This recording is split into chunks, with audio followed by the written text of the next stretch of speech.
Ce jour-là est dédié pour l'élévation de l'âme de Esther Tova Bat Rachel Zecher Zichronah Livracha, de mémoire bénie.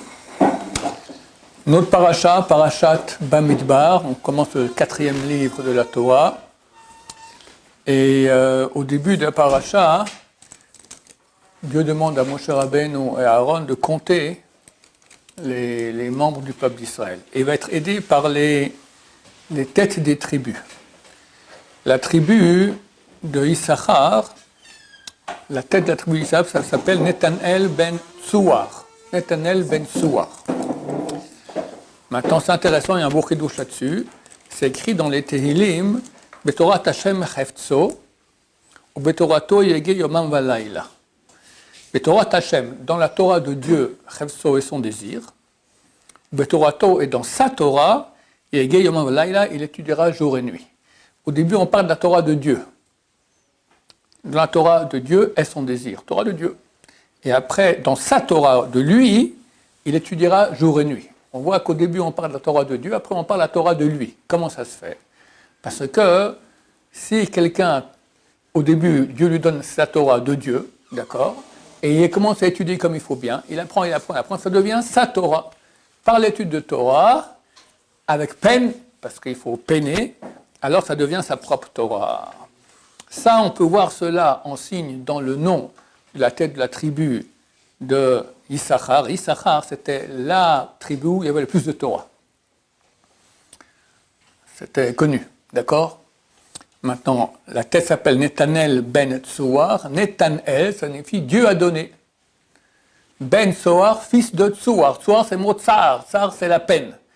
Dieu a donné la Torah, au début ça lui appartenait à lui, il te l'a donnée, et grâce à la peine que tu t'es mis à étudier la Torah, elle devient la tienne.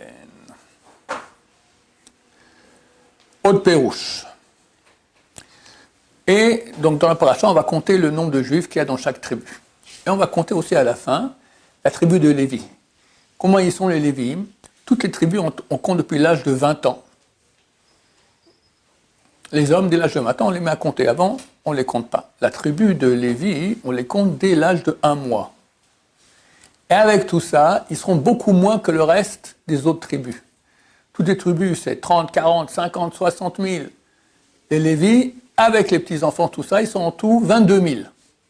C'est très bizarre, comment ça se fait? En fait, l'histoire est la suivante. C'est que les Lévis, en Égypte, ils n'étaient pas en esclavage.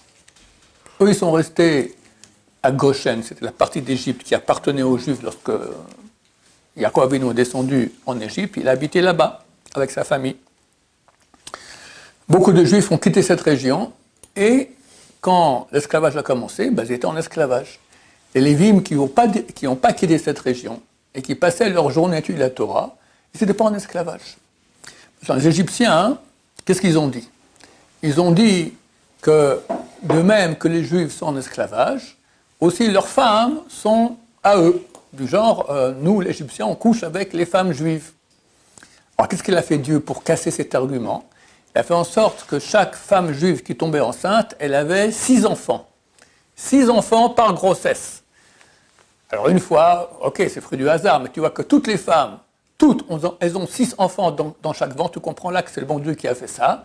Pour casser justement l'argumentation égyptienne, comme quoi eux ont couché avec elle, parce que si c'était des enfants égyptiens, il n'aurait pas fait ça, Dieu. On voit qu'il y a un miracle ici. Donc forcément, ce sont des enfants de juifs avec des juives, et il n'y a pas d'égyptiens là-bas. Maintenant, les Lévi'im, qui n'étaient pas en esclavage, il n'y a pas eu le problème où les Égyptiens leur ont dit vos femmes nous appartiennent.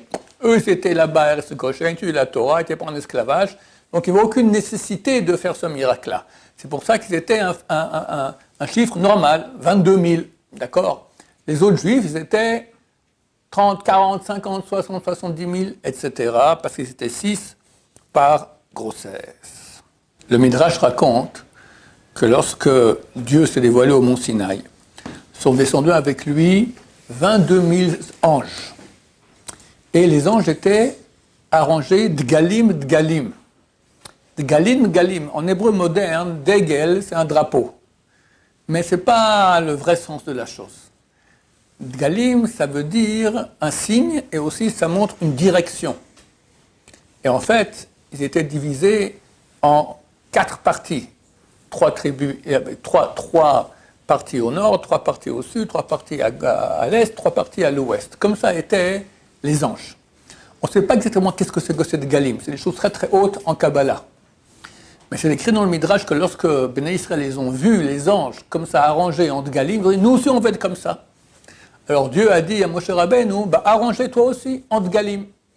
Moshe Rabbeinu, il a eu très peur. Il a dit, si maintenant je vais l'arranger, je vais dire, toi tu vas te mettre ici et toi là-bas, ils vont se bagarrer. Non, moi je veux au nord, moi je veux au sud, moi je veux à l'est, moi je veux à l'ouest, etc. Il lui a dit, t'en fais pas. Ils vont pas se bagarrer parce qu'ils ont déjà en signe de comment? De Yaakov. Yaakov, leur ancêtre.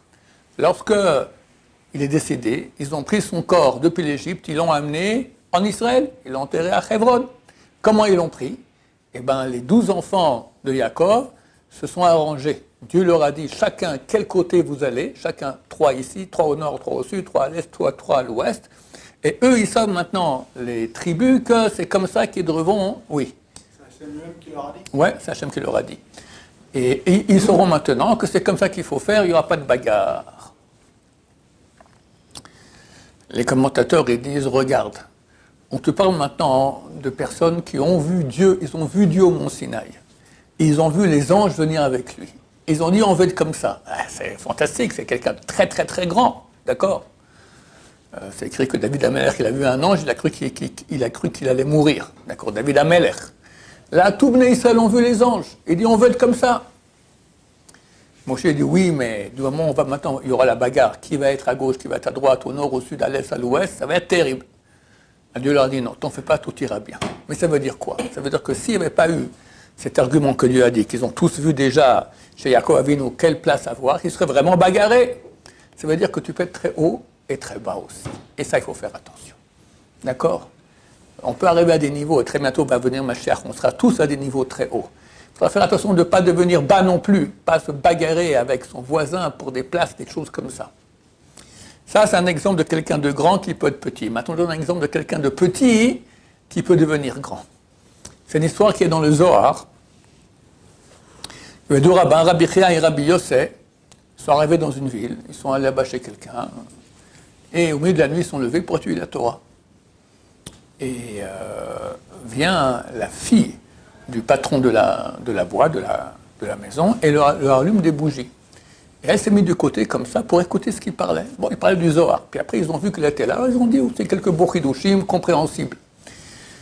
Et vu qu'elle est venue, et c'est elle qui a allumé la bougie, donc ils ont parlé de l'importance d'allumer les bougies pour Shabbat, etc., etc.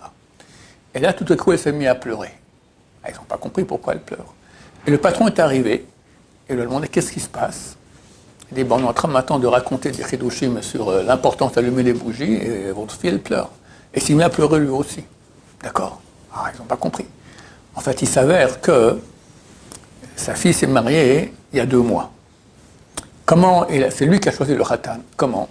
Il y avait un type qui est venu de Babylonie, il est venu en Israël, en terre d'Israël, et il était sur le toit de la synagogue. Et puis il a entendu qu'il y avait la Chazara, et qu'il y aurait la Kedusha. Il a vu qu'il n'aurait pas le temps de descendre par les escaliers pour écouter la Kedusha, alors il a sauté depuis le toit en bas.